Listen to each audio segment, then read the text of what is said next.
Hello বন্ধুরা, welcome back to my channel. তো আজকে অনেক ভোরবেলা উঠেছি।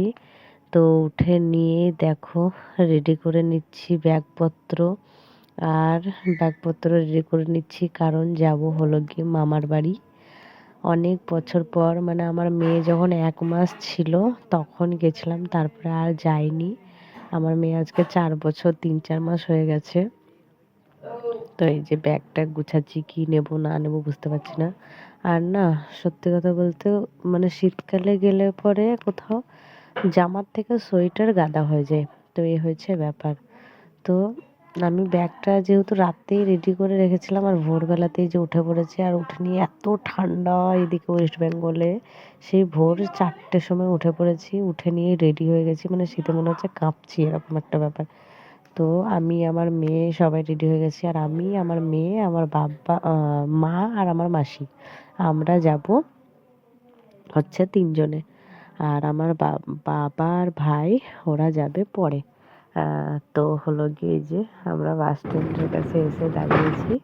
আমার মাসি তার আগে বাসের কাছে এসে সিট ধরে রেখেছিল। তো এই যে উঠে পড়েছি, বাসের মধ্যে যাচ্ছি। আর যাচ্ছি এই কারণে, আমি এসেছি বোম্বে থেকে। মানে আমার কিছু পার্সোনালি কাজের জন্য এসেছিলাম। কিন্তু এখানটাতে এসে আমার মায়ের যে ঠাকুমা তিনি মারা গেছিল আমি যখন বম্বে ছিলাম তখনই। তো আমাদেরকে ইনভাইট করেছিল আসার জন্য, নিমন্ত্রণ করেছিলেন আমার শাশুড়িকে।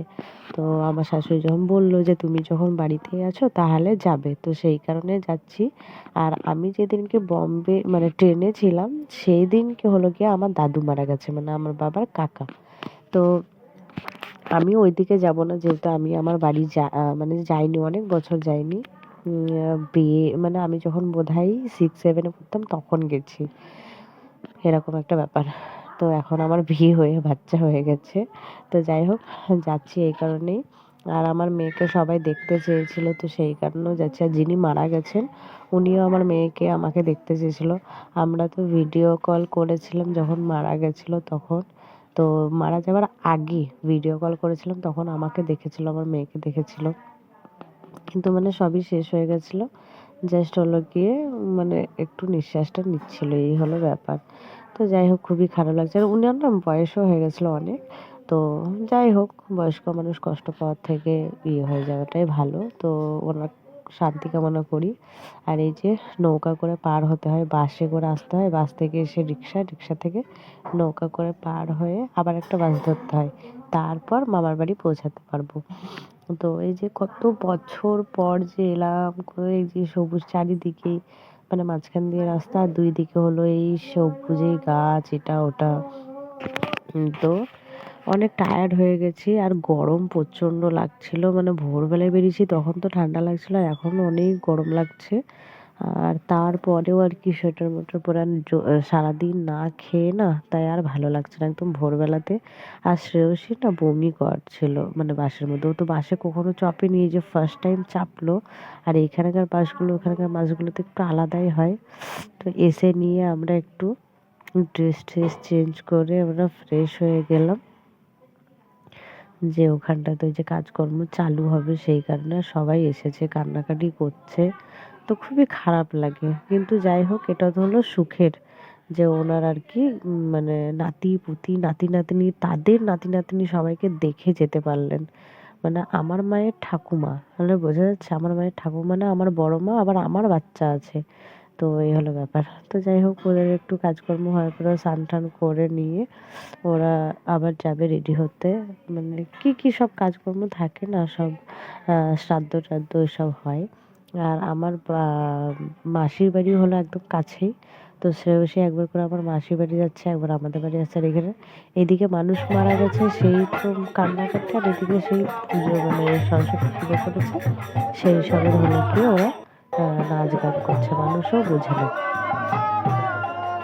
তো যাই হোক, এটা হলো পরের দিনের ভিডিও। আমি না ভিডিওটাকে ওইটার সঙ্গেই জয়েন করে দিয়েছি। এটা হলো মানে আজকে হলো যেদিনকে মানে পুরো সব কিছু একদম ফাইনাল হবে। তো সবাই খুব কান্নাকাটি করছিল, সত্যি খুব খারাপ লাগে একজন প্রিয় মানুষ যখন চলে যায়। তো কি বলবো, যাই হোক, ওনার আত্মার শান্তি কামনা করি, উনি যেন স্বর্গ লাভ করতে পারেন। আর এই যে আমার মাসি, ওনার ফটোটা একটু তোলার চেষ্টা করছিল ভালো করে। তো উনি মারা যাওয়ার আগে চুলগুলো কেটে দিয়েছিল যাতে মানে অসুবিধা না হয় শুকাতে টুকাতে এইসব। আর হলো গিয়ে আজকে সব কাজকর্ম শেষ হয়ে গেল, কিন্তু আমার মা কোনো কিছুতে হাত দিতে পারেনি, যেহেতু আমারও দাদু মারা গেছে। তো আমার মা সেই জন্য দূরে দূরে থাকছিল, নাকি একটা মারা মানে ওষুধ গায়ে আর একটা ওষুধে যেতে হয় না। তো যাও হোক এসেছিল, কিন্তু কোনো কিছু টাচ করেনি, এরকম একটা ব্যাপার। কিছু খেতেও পাইনি, ওই শুকনো শুকনো সাদা সাদা খেত। আর আমি হলাম গিয়ে আমার একটা মামাকে নিয়ে আমি বলছিলাম যে চলো আমাকে ঘুরতে নিয়ে যাবে। এই যে এর সঙ্গে আমার খুবই ভালো বন্ধুত্ব ছিল, মানে এরও বিয়ে হয়ে গেছে আমারও বিয়ে হয়ে গেছে বিয়ের আগে পর্যন্ত। তো আমি ওই মামাটাকে বললাম চল আমাকে নিয়ে ঘুরতে, মানে আমার মায়ের যে পিসির বাড়ি তার বাড়িতে। তো এখানে কীর্তন টীর্তনের সব রেডি হচ্ছিল জোগাড়যন্ত্র। তো আমি বললাম মামা চল আমাকে ঘুরতে নিয়ে চল। মানে আমরা খুব একটা বড় ছোট না, মানে 3-4 বছরের করে সব ছোট বড় এরকম। মানে এই মামা আমরা, তারপরে আমার নিজের মামা, এই মামাটা হলো আমার মায়ের পিসির ছেলে। তো আমার সঙ্গে খুবই ভাব ছিল, খুবই। কিন্তু ওর বিয়ে হয়ে যাওয়ার পরে না মানে হয় না সবাই সবার মতন ব্যস্ত হয়ে যায়, অত কথা টথা হয় না। আর ওর যে বউ হয়েছে সে আবার আমার মানে সম্পর্কে একটা জ্যাঠার মেয়ে হয়, মানে নিজের না তবে সম্পর্কে।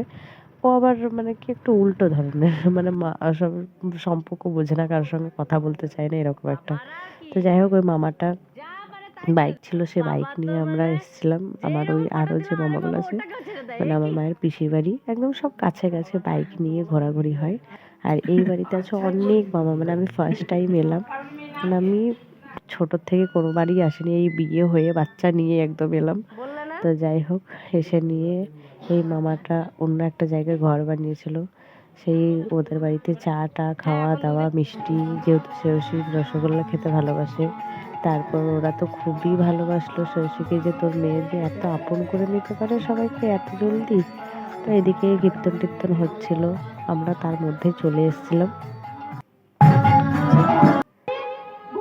তারপর হলো গিয়ে এখানে সব কীর্তন, যতগুলো কীর্তনীয় ছিল আমি সবাইকে পয়সা দিলাম, মানে মা ছুতে পারবে না তো তার জন্য মায়ের হয়ে আমি আর কি দিলাম। আর এরাই যে এদিকে কীর্তন টীর্তন হলেই না এখানকার সবাই একটু নাচ করে। আর ওরা হলো গিয়ে মানে খুশিতে আর কি, একটা খুশিরও নাচ যে উনি কষ্ট পায়নি। তারপরে নাতি পুতি সেই মানে কি বলবো, নাতি পুতির নাতি নাতনি তাদেরকেও দেখে গেলেন, তো সেই খুশিতে ওরা নাচ করছে। তো এটাই আর কি, কান্নাকাটির মাঝখানে যে একটু আনন্দ করছে এটাই অনেক। আর সত্যি কথা বলতে আমি আমার জন্মের পরে মানে আমার জ্ঞান হওয়ার পর থেকে তেমন মানুষ টানুষ মারা যাওয়া বা এরকম কোনো কিছু দেখিনি বা বুঝিনি, কিন্তু এই ফার্স্ট টাইম দেখলাম।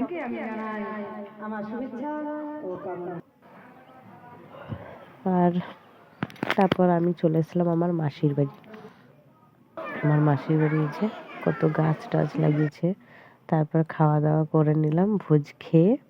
মানে আমার বিয়ের পর 6 বছর পর আমি গেলাম কোথাও, তাও আবার যে শ্রাদ্ধ বাড়ি খাওয়া দাওয়া করলাম। যাই হোক ওয়েস্ট বেঙ্গলের খেলাম আর কি। তারপরে আমার মাসির বাড়িতে এই যে সারাক্ষণ আমার ছোট মানে মাসির ছোট ছেলের সঙ্গে থাকছে শ্রেয়সী, ও তো বাড়িই যাচ্ছে না, মানে মামাদের বাড়িই যাচ্ছে না। তো খুব ভালো লাগছে ওদের বাড়িতে, আর এদিক ওদিক ছুটে ছুটে চলে যাচ্ছে, যেহেতু না ওখানে সে উপরে থাকে। একবার স্কুলে যেত আর একবার সে স্কুল থেকে বাড়ি আসতো, আর তো নামানামির সিন নেই। আর যদি কোনো দিন মার্কেট যেতাম তবে, আর এখানটাতে ওপর নিচ করার কোনো ব্যাপার না, একদম সোজা দৌড় মারলেই এর বাড়ি ওর বাড়ি। আর আমার মাসির বাড়িটা না এমন মানে পাঁচিরের এই পার আর ওই পার এরকম। তো যাই হোক আমার ওই ভাইটাও ওর সঙ্গে খুব খেলা করছে বাচ্চাদের মতন, ও ছোটই, খুব একটা বড় না। তো যাই হোক এই যে বান্দরগিরি করছে, একবার এদিক একবার ওদিক, মানে সেই কি বলবো। ও বলছে আমাকে এখানে রেখে যাও, আমি তোমাদের সাথে আর যাব না, আমি এখানেই থাকবো। আর কেউ ফোন করছে তাদের সঙ্গে কথাও বলছে না, ওর পাপা ঠাম্মি কেউ ফোন করছে তাদের সঙ্গে কথাও বলতে চাইছে না, মানে ওখানেও তাই করতো। যখন বম্বে থাকতো তখন বম্বেতে আমার মা বাবা ফোন করতো তখনও কথা বলতো না, আবার ওখানকার লোকে এখানে ফোন করছে তাও কথা বলছে না। আর আমার মাসি দিচ্ছিল গোবর হ্যাঁ, গোবর দিয়ে ওই যে ঘুঁটে বানাচ্ছিল, তারপরে উম ওই কি বলবো পাটকাঠি দিয়ে কিছু বানাচ্ছিল।